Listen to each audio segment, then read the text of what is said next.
Hi, my name is Ashton Sutter. I'm creating this video as a requirement for the EDCI538 course at Ashland University.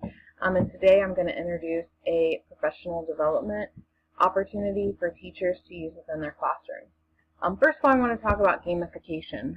Gamification, basically it means to introduce a game into your classroom in order to increase engagement for your students. So if we look at the 21st century learners, they are being brought up in a digital age where they are used to instant gratification.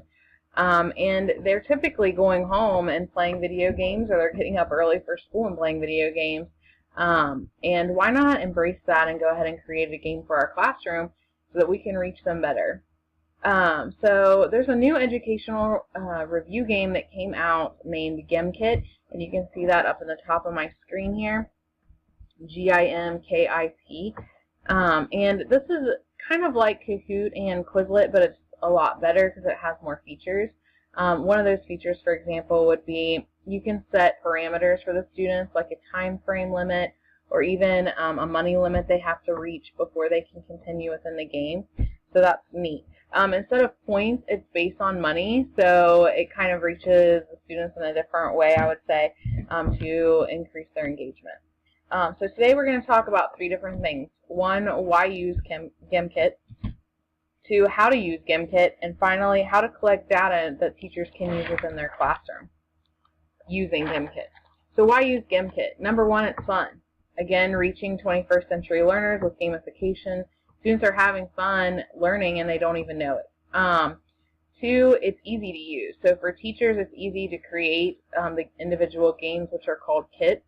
And for students, it's easy to use on their either cell phones or Chromebooks, iPads, whatever they have at school. And finally, it's already been very successful. So if other teachers are using it and finding success, why not give it a try?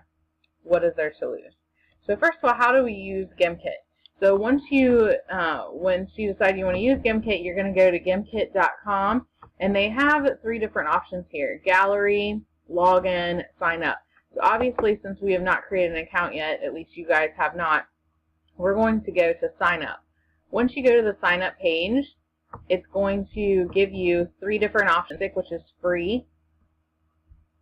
And that is, you can create a maximum of 5 kits, and you do not need a credit card in order to sign up, obviously because it's free. Gimkit Pro, which is $4.99 a month, but it is billed annually, so even though it's cheaper a month, you have to sign a year contract. And then there's Gimkit Go, which is $7.99 per month, but you can cancel that at any time. So we're going to go with the sign up basic free account because I feel like most people want to do that when you're trying things out for sure. So once you go there, it's going to bring you to the next screen asking you to put in your credentials, your first and last name. And then also it's going to, after you hit continue, you will then create a login with a password, and typically it wants your email that it runs the account. I already have one. We're going to go ahead and log into my account so you can see how this works. So you're going to enter your email and your password.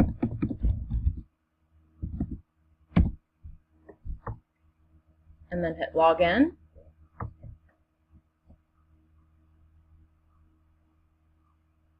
Here houses all of your kits. So we're going to run through how to add a new kit. So in order to add a new kit, you're just simply going to click Add or Kit, and then it's going to bring up a Create screen.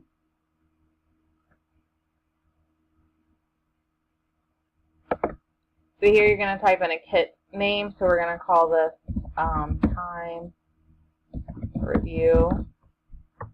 And here is your 3 functions that you can use. So it's really easy for teachers to use because you can dump already created Quizlets in here, and they can use that straight from Quizlet. You can add a CSV file of maybe a different game you've used in a different application, and you can dump it in here as well. It's really easy just to create one from scratch, so that's what I'm going to show you today. So you click there and hit Next.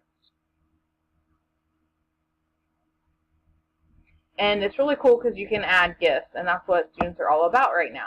So you can search through here, and if you see one you like, you can just click on it. I don't see any, so why don't we go through search? And I'm just going to type in Spanish, see what comes up. Okay, let's do this Feliz Cumpleaños. It looks fun. So once you click that, it's going to show up here in the left-hand screen, but that's what the students are going to see when they log in to play your kit. So then you can create your first question. So you're going to go down to the right-hand side, add question. And I'm just going to say,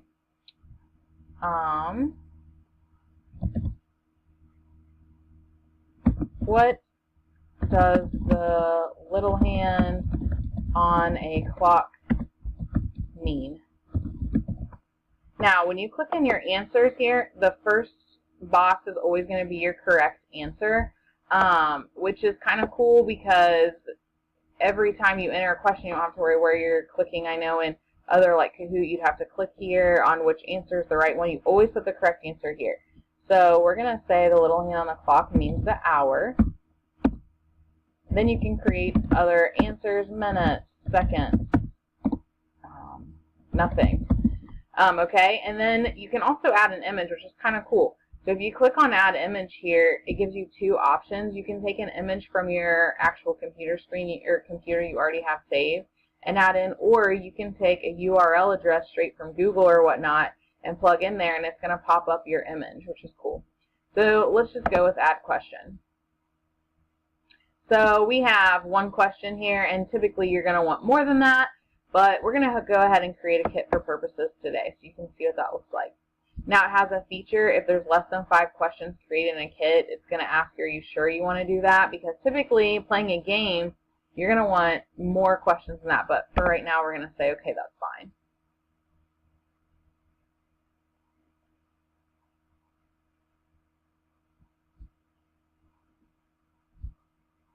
Alright, so you can see here that I have 3 kits that I've created in the past. Today's the one we created here, and they all have certain features down at the bottom.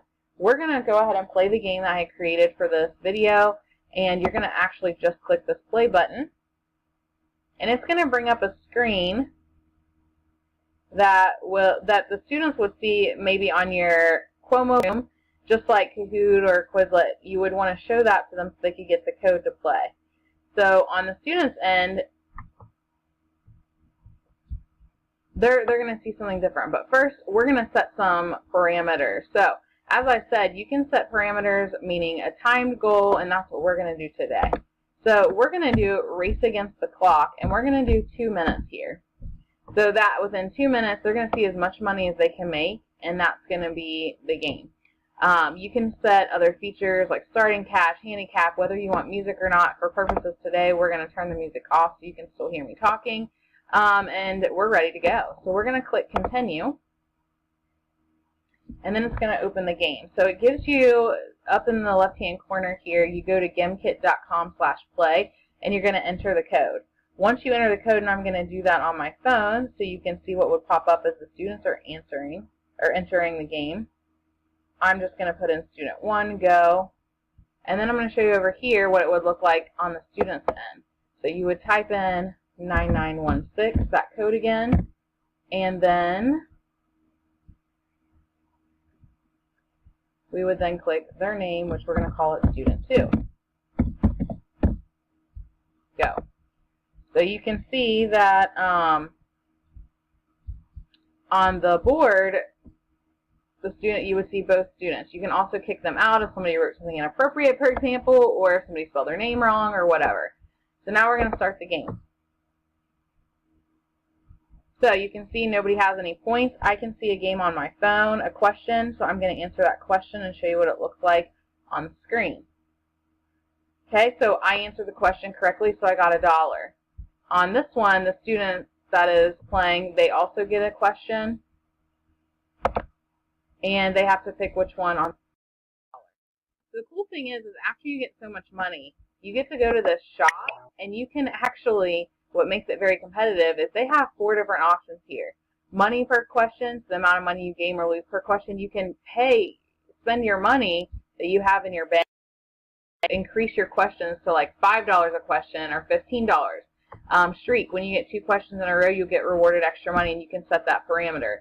multiplier. Every dollar in and out gets multiplied. So that's kind of risky. Like, hey, I want them to be $5 each, but if I lose, then, you know, how many points am I going to lose for that?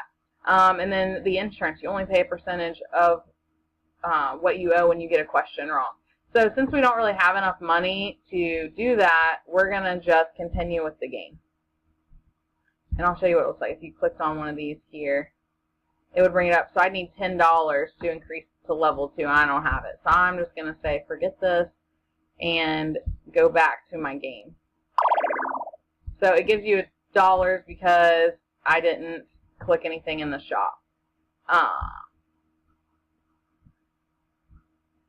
So we're going to just continue the game here. And you can go back and see, you know, how much time is left. So we have 14 seconds. I'm going to add one on my phone so you can see what that looks like.